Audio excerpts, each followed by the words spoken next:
जय हिंद दोस्तों स्वागत है आपका आपके अपने YouTube चैनल ज्ञानदेह होस्ट में। और इस वीडियो में मैं आपको बताने वाला हूं सेंट्रल कोलफील्ड्स लिमिटेड यानी कि CCL Ranchi Jharkhand apprentice online form 2022 के बारे में, जिसमें कि दोस्तों फ्रेशर और जो ITI वाले हैं वो अप्लाई कर सकते हैं, यानी कि 10वीं पास भी अप्लाई कर सकते हैं और जिनके पास ITI है वो भी अप्लाई कर सकते हैं। तो आप इस वीडियो को देखते रहिए, यहाँ पर आपको इस भर्ती के बारे में पूरी जानकारी दी जाएगी जिससे कि आप इस फॉर्म को बिना किसी मिस्टेक के भर पाओ। तो चलिए शुरू करते हैं। तो अभी जो आप वीडियो में देख पा रहे हो हमारी ऑफिशियल वेबसाइट jobsgyan.in है, इसका लिंक वीडियो के डिस्क्रिप्शन में दिया है। जैसे ये लिंक आप ओपन करेंगे तो आपके सामने इस भर्ती की जानकारी आ जाएगी। आप यहाँ पर अगर यहाँ से जानकारी लेना चाहते तो वो भी ले सकते हैं, और अगर आप डायरेक्टली नोटिफिकेशन डाउनलोड करना चाहते हैं तो आप यहाँ पर इंपॉर्टेंट लिंक्स के सेक्शन में आएंगे, ऑफिशियल नोटिफिकेशन के ऊपर क्लिक करेंगे तो ये नोटिफिकेशन आपके सामने आ जाएगा, जहां पर आप देख सकते हैं कि इसमें कौन से ट्रेड में कितनी वैकेंसी है और उस पर अप्लाई करने के लिए क्या क्वालिफिकेशन मांगी है।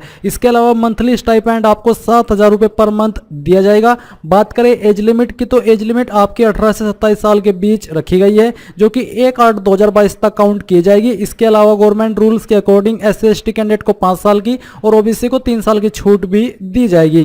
फिर जो यहाँ पर आपकी टाइप ऑफ अप्रेंटिस यानी कि इन वाले जिस पर कि फ्रेशर कैंडिडेट अप्लाई कर पाएंगे, वो देख सकते हैं कि आप ये जो सभी वैकेंसी है 13 पॉइंट से लेकर के इसमें फ्रेशर अप्लाई कर सकते हैं, जहां पर आपसे 12वीं पास की योग्यता मांगी है इन ऊपर वाले 3 ट्रेड पर, जो कि आपने PCB से की हो। इसके अलावा जो आपकी सर्वेवर वायरमैन की पोस्ट है, इस पर अप्लाई करने के लिए आपसे 10वीं पास की योग्यता मांगी है। और इन पर जो आपकी एज लिमिट रहेगी वो आपकी 18 से 21 साल के बीच रहने वाली है। यहाँ पर भी गवर्नमेंट रूल्स के अकॉर्डिंग SC/ST कैंडिडेट को 5 साल की और OBC को 3 साल की छूट दी जाएगी। ये जानने के बाद यहाँ पर आप ये जान लीजिए कि इसमें अप्लाई करने के लिए कोई एप्लीकेशन फीस पे नहीं करनी है। एंड जो आप लोग इस फॉर्म को भर पाएंगे उसके अकॉर्डिंग आप देख सकते हैं कि आवेदन की अंतिम तिथि 10 अक्टूबर 2022 रखी गई है। अप्लाई करने का तरीका क्या है वो अब मैं आपको बताता हूं। आप देख सकते हैं कि आवेदन प्रक्रिया, आवेदन करने के लिए आपको apprenticeshipindia.org यानी कि इस वेबसाइट का इस्तेमाल करना है। अब इसके ऊपर कैसे अप्लाई होता है मैं आपको बता दे रहा हूं। आपको यहां से इस वीडियो में आगे का प्रोसेस जान लेना है कि कैसे आपको फॉर्म को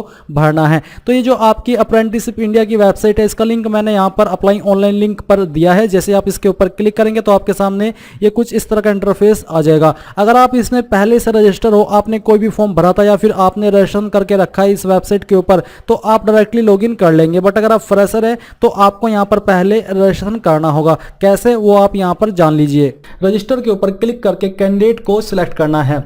ये सिलेक्ट करने के बाद आपके सामने रजिस्ट्रेशन का पेज आ जाएगा। अब आपको सबसे पहले अपनी पर्सनल डिटेल भरनी है। तो नेम में आपका जो भी नाम 10वीं की मार्कशीट के अनुसार है वो यहाँ पर फुल नेम आपको एंटर करना है। यहाँ पर जो आपका नाम है वो आपको बोला भी है कि नाम आपका आधार, पैन और any other valid government ID के द्वारा होना चाहिए। और बेसिकली जो आपका नाम इन ID में है वही नाम आपका 10th की मार्कशीट में भी होना चाहिए, क्योंकि फिर नहीं तो जो गवर्नमेंट जॉब होती है उसमें प्रॉब्लम हो जाती है आगे चल करके डॉक्यूमेंट वेरिफिकेशन में।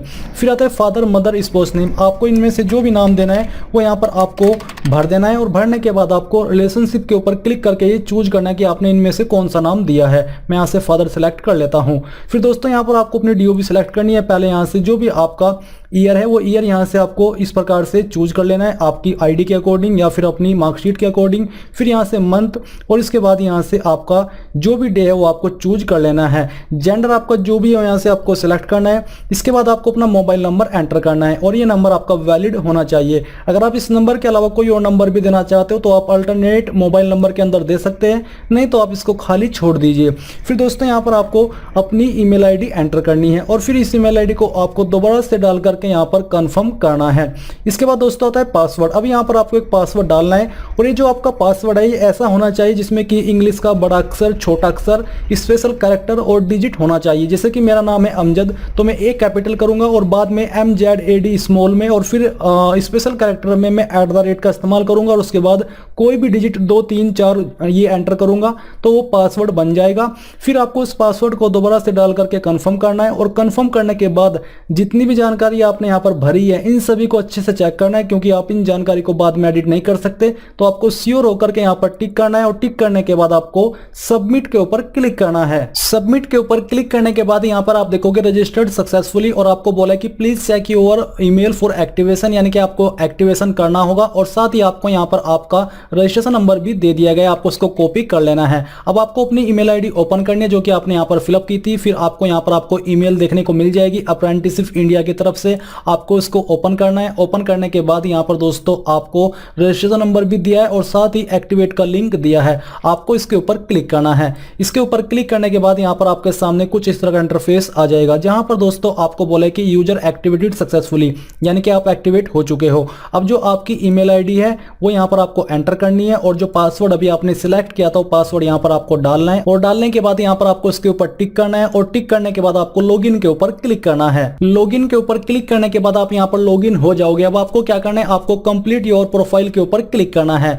इसके ऊपर क्लिक करने के बाद दोस्तों यहाँ पर जो आपका फोटो है वो आपको अपलोड करना होगा। तो मैं आपको एक एक करके बताता हूँ कि कैसे आपको ये सब जानकारी अपलोड करनी है या फिर फिलअप करनी है। तो यहाँ पर दोस्तों मैं अबाउट मी के सामने जो एडिट का लिंक है इसके ऊपर क्लिक करता हूँ। इसके ऊपर क्लिक करने के बाद यहाँ पर आपकी बेसिक डिटेल दी गई है। तो यहाँ पर कुछ जानकारी आपको वेरीफाई करनी है और कुछ जानकारी आपको फिलअप करनी है, जैसे कि डेट ऑफ बर्थ के सामने डेट ऑफ बर्थ डॉक्यूमेंट। यहाँ पर दोस्तों आपको इस डॉक्यूमेंट में या तो 10वीं की मार्कशीट या फिर जो आपका बर्थ सर्टिफिकेट है वो आपको अपलोड करना है, जिसका फॉर्मेट जेपीईजी, जेपीजी, पीएनजी या फिर पीडीएफ का होना चाहिए। साइज 4 MB से कम ही रहना चाहिए। इसके बाद दोस्तों यहाँ पर आप नीचे देखोगे आईडी प्रूफ टाइप, तो आपको यहाँ पर एक आईडी अपलोड करनी है जो कि पैन कार्ड, ड्राइविंग लाइसेंस या फिर अदर है। तो अदर्स के ऊपर क्लिक करके उस आईडी का नाम यहाँ पर लिख दीजिए और लिखने के बाद यहाँ पर दोस्तों आपको उसको अपलोड करना है। फॉर्मेट यहाँ पर दिए है, साइज यहाँ पर दिया है और उस आईडी का नंबर जो भी है वो आईडी नंबर यहाँ पर आपको लिखना है।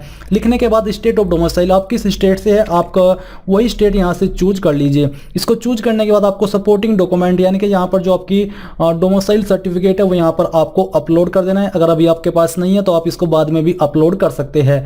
कास्ट कैटेगरी आपकी कौन सी है वो यहाँ से आपको चूज कर लेनी है। इसको चूज करने के बाद आपको अपनी सिटी का नाम यहाँ पर एंटर करना है। इसको एंटर करने के बाद जो भी आपका एड्रेस है आपकी आईडी के अकॉर्डिंग वो एड्रेस यहाँ पर आपको लिखना है। स्टेट यहाँ से चूज करनी है, फिर यहाँ से आपको अपनी डिस्ट्रिक्ट सेलेक्ट करनी है। जैसे कि मैं यहाँ से उत्तर प्रदेश सिलेक्ट करता हूँ और ये सिलेक्ट करने के बाद उसके अंदर आपकी कौन सी डिस्ट्रिक्ट है वो डिस्ट्रिक्ट के ऑप्शन यहाँ पर आ जाएंगे। फिर यहाँ पर आपको पिन कोड डालना है अपने पोस्ट ऑफिस और डिस्ट्रिक्ट का और यहाँ पर कैंडिडेट सिग्नेचर इमेज यानी कि आपका जो भी सिग्नेचर है उसका इमेज यहाँ पर आपको अपलोड करना है स्कैन करके। प्रोफाइल इमेज जो कि यहाँ पर आपके सामने यहाँ पर आएगा। तो चलिए एक रैंडम इमेज मैं आपको अपलोड करके दिखाता हूँ। मैं चूज फाइल के ऊपर जाता हूँ और इसके ऊपर जाने पर आपको आपकी गैलरी के अंदर ट्रांसफर किया जाएगा। तो चलिए यहाँ से पिक्चर पर आते हैं और पिक्चर पर आने पर मैं इस इमेज को सेलेक्ट करता हूँ और यहाँ से ओपन कर लेता हूँ। ओपन करने के बाद ये इमेज यहाँ पर आपका आ जाएगा। फिर आता है अबाउट मी, यानी कि अगर आपको अपने बारे में कुछ देना है, आप यहाँ पर अपने बारे में जो भी आप देना चाहते हैं, कंपनी को बताना चाहते हैं कि मैं ऐसा हूँ और मैं इतनी डेडिकेशन के साथ काम करूँगा, आप चाहे हिंदी या इंग्लिश के अंदर बता सकते हैं। और ये सब लिखने के बाद जितनी भी जानकारी आपने यहाँ पर भरी है इन सबको चेक करना है। फिर आपको नीचे अपडेट के ऊपर क्लिक करना है। अपडेट के ऊपर क्लिक करने के बाद आप देखोगे कि आपके यहाँ पर जो फोटो है वो भी आ चुकी है और जो आपकी डिटेल है वो यहाँ पर फिल हो चुकी है, जिनको कि आप यहां से चेक भी कर सकते हैं। अब दोस्तों यहां पर आपको कॉन्टैक्ट डिटेल की जानकारी भी देखने को मिल पा रही है। अब नीचे आपको क्या करना है, आपको यहां पर क्वालिफिकेशन की जानकारी भरनी है। तो आपको ऐड एजुकेशन के ऊपर क्लिक करना है। इसके ऊपर क्लिक करने के बाद यहां पर क्वालिफिकेशन टाइप में आपको चूज करना है कि एजुकेशनल है या फिर टेक्निकल है। तो सबसे पहले 10th की जानकारी फिल करने के लिए आपको एजुकेशनल क्वालिफिकेशन चूज करना है। सिलेक्ट क्वालिफिकेशन में आपको यहां पर 10th 8 जो भी जानकारी आप देना चाहते हो वो फिल करना है। तो यहां से हम 10th सिलेक्ट कर लेते हैं। इसको सिलेक्ट करने के बाद आपको कैटेगरी सेक्टर के अंदर कुछ फिल करने की आवश्यकता नहीं है। स्पेशलाइजेशन के अंदर भी आपको कुछ फिल करने की आवश्यकता नहीं है क्योंकि इसके ऊपर एप्लीकेबल नहीं होता। इंस्टीट्यूट में आपको यहाँ पर अपने कॉलेज या फिर स्कूल का नाम एंटर कर देना है। तो चलिए हम यहाँ पर इसको फिलअप कर देते हैं। आपको पूरा नाम देना होगा। एग्रीगेट मार्क्स, आपको कितने मार्क्स आए थे जो भी आपकी 10वीं है उसके अंदर, वो यहाँ पर आपको भरने हैं। तो चलिए हम यहाँ पर एक रैंडम नंबर डाल देते हैं और उसमें से आपको और कितने में से आपको ये आए थे वो यहाँ पर आपको टोटल मार्क्स के अंदर डालना है। परसेंटेज आपकी जो भी है वो यहाँ से आपको लिख देनी है। तो चलिए मैं यहाँ पर एक रैंडम परसेंटेज लिख देता हूँ। अब आती है स्टार्ट डेट, यानी कि कब आपने 10th ज्वाइन की थी। अगर आपको एग्जैक्ट डेट मालूम नहीं है तो आपको यहाँ पर एक एक्सपेक्टेड डेट सेलेक्ट कर लेनी है। पहले आपको यहाँ से ईयर सेलेक्ट करना है, फिर यहाँ से आपका जो भी मंथ है वो, और फिर यहाँ से आपका डे तो आपकी ये आ जाएगी। कब आपने 10th कंप्लीट कर ली थी वो डेट यहाँ पर आपको सिलेक्ट करनी है। ये भी अगर आपको एग्जैक्टली मालूम नहीं है तो आप एक एक्सपेक्टेड डेट यहाँ पर सिलेक्ट कर सकते हैं। तो चलिए इसको सिलेक्ट करते हैं, उस प्रकार से कर देते हैं। फिर क्वालिफिकेशन डॉक्यूमेंट, यानी कि आपको 10th की जो भी मार्कशीट है वो यहाँ पर अपलोड करनी होगी। तो चलिए हम यहाँ पर एक मार्कशीट अपलोड कर देते हैं। इसको आपने ऐसे किया और यहाँ पर ये सब जानकारी आपकी आ चुकी है। अब आपको नीचे अपडेट के ऊपर क्लिक करना है। इसके ऊपर क्लिक करने के बाद ये जानकारी आपकी सेव हो जाएगी। आपको फिर से यहाँ पर क्वालिफिकेशन के सेक्शन पे आना है और ऐड एजुकेशन के ऊपर क्लिक करना है। इसके ऊपर क्लिक करने के बाद अगर आप 12th की जानकारी भी देना चाहते हैं तो आपको यहाँ पर एजुकेशनल क्वालिफिकेशन चूज करके 12th को सिलेक्ट करना है। सिलेक्ट करने के बाद यहाँ पर आपको कैटेगरी सेक्टर के अंदर चूज करना है साइंस, ह्यूमैनिटी या फिर कॉमर्स। तो यहाँ से हम साइंस सिलेक्ट कर लेते हैं। ये सिलेक्ट करने के बाद आपको स्पेशलाइजेशन यानी कि आपने किन किन सब्जेक्ट के साथ की है वो यहाँ पर आपको सभी सब्जेक्ट के नाम लिखने हैं। इंस्टीट्यूट में आपको कॉलेज का नाम देना है और बाकी की जानकारी आपको ऐसे ही भरनी है जैसे कि आपने 10th की जानकारी भरी है और फिर आपको अपडेट के ऊपर क्लिक करना है। इसके बाद दोस्तों आपकी ये जानकारी भी सेव हो जाएगी। अब आपको फिर से यहाँ पर आना है और जो आपका ऐड एजुकेशन है इसके ऊपर फिर से क्लिक करना है। इसके ऊपर क्लिक करने के बाद आपको क्वालिफिकेशन टाइप में अब यहाँ से टेक्निकल क्वालिफिकेशन चूज करना है। चूज करने के बाद आपको स्कीम के ऊपर क्लिक करना है। तो आपने जो भी आपकी टेक्निकल क्वालिफिकेशन है वो किस स्कीम के माध्यम से की है। यहाँ पर आपके काफी सारे ऑप्शन दिए गए हैं, बट यहाँ पर दोस्तों आपको क्या करना है, क्योंकि इसमें बेसिकली आपको ये मालूम नहीं होगा कि आपकी कौन सी स्कीम है, आपको कहीं पर ये जानकारी नहीं दी गई होगी आपके ITI सर्टिफिकेट के अंदर। तो आपको यहाँ पर क्या करना है, आपको यहाँ पर SSC फ्री बेस्ड कोर्स ये आपको यहाँ पर सिलेक्ट करना है, या फिर आप यहाँ पर स्टेट स्पेसिफिक स्कीम यानी कि जो भी स्टेट है उसकी स्पेसिफिक स्कीम जो भी है वो यहाँ से आपको चूज कर लेनी है। अगर आपको मालूम है कि मेरी स्कीम ये है, मैंने इसके तहत की है, फिर यहाँ पर आप अपनी वो स्कीम चूज कर लेते हैं। नहीं तो अगर आपको मालूम नहीं है तो आप या तो SSC free based course select करें या फिर स्टेट स्पेसिफिक स्कीम चूज करें। इसके बाद दोस्तों यहाँ पर आपके सामने आता है सेक्टर। तो आपको सिलेक्ट सेक्टर के ऊपर क्लिक करके काफी सारे सेक्टर देखने को मिलेंगे। तो अगर आपका सेक्टर इनमें से कोई एक है वो चूज करें, नहीं तो जो भी आपका एक मैचिंग सेक्टर है, जो भी आपके ट्रेड को मैच करता है वही सेक्टर यहाँ से आपको सिलेक्ट कर लेना है। तो हम इसको सिलेक्ट कर लेते हैं। ये करने के बाद आप देखोगे जॉब रोल। तो आप यहाँ पर कौन सा जॉब रोल पाना चाहते हो, तो यहाँ से आप अपना जॉब रोल सिलेक्ट कर लीजिए। जैसे कि मैं यहाँ पर अभी एंटर करने वाला हूँ फिटर। हम यहाँ पर जैसे ही फिटर के ऊपर क्लिक करके तो आपके सामने काफ़ी सारे ऑप्शन आ जाएंगे, तो आपको सिलेक्ट कर लेना है। इसके बाद अगर आप सेकंड प्रेफरेंस भी देना चाहते तो आप वो भी यहाँ पर आप इस प्रकार से दे सकते हैं।